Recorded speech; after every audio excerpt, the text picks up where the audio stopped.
The GOAT of real estate, Zell, once said, "The people who succeed in real estate do not do it because they're smarter, but because they have common sense and discipline." In this newsletter, I'll share my common sense on how to win offers. Some may find this a great idea, and for some, it may not be their way. Well, you're either going to love it or totally hate it. There is no middle ground. So let's dive in. In real estate, relationship rule. Here's how you can construct an offer that not only gets noticed, but gets accepted. Number one, make seller's broker your best friend. You see, brokers can be your greatest ally in securing a deal. Promise them the listing for both the sale and leasing if you end up buying the property. This isn't about the courtesy. It's all about showing that you're serious and that you value their role in the process.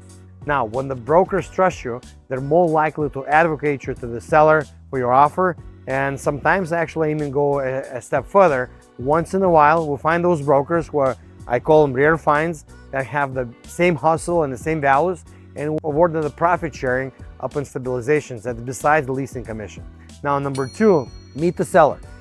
Real estate is personal, and making it even more so can tilt those scales in your favor. So pretty much whisper to the broker that you need to meet the seller before the signing purchase agreement, and even if it's cost you flying across the country, because face-to-face interaction builds trust and gives you a chance understanding the seller's motivation even better. Now, then use every opportunity in a counter-offer stage to meet the seller in person. Really do not bypass the broker at this stage. Now, once you get the meeting, get to know the seller, put every single effort to know each other, and if you like each other, you very likely get the deal.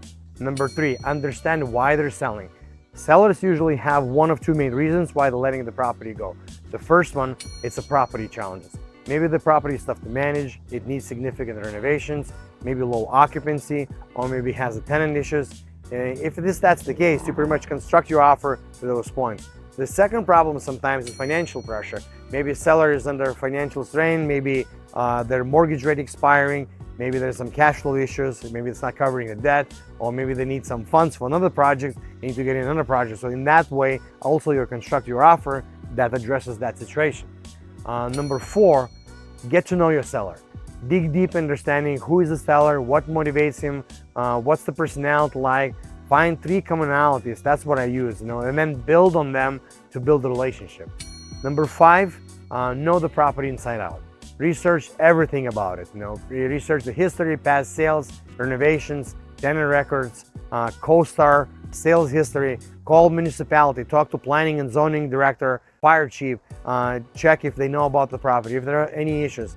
And having this knowledge gives you a leverage that allows you to make an even more educated offer and more ammunition.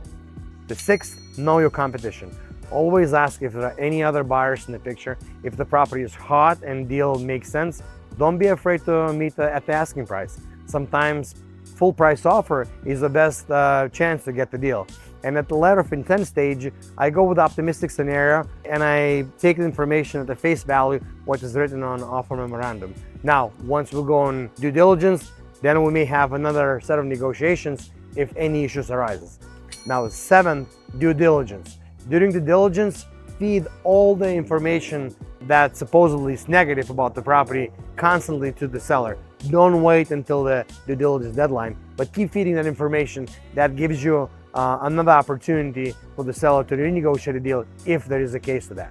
Number eight, submit multiple offers in the multiple offer situations. Submit 2 or 3 different offers, one a cash offer, while others should be seller finance offers.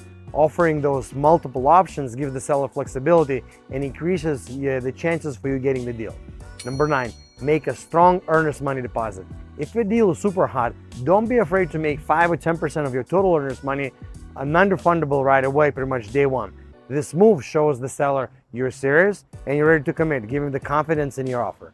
So pretty much this is how we do it. It's not rocket science. It's common sense and discipline. Now let's talk about takeaways.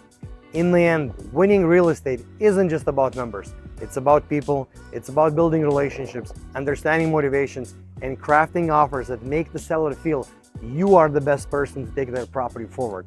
So play the game right and the deal will be yours. So thanks for watching. That's the video. If you liked it, please hit the subscribe button. If you really liked it, please share the link with your friends so they can subscribe it. And thank you very much. Talk to you next one.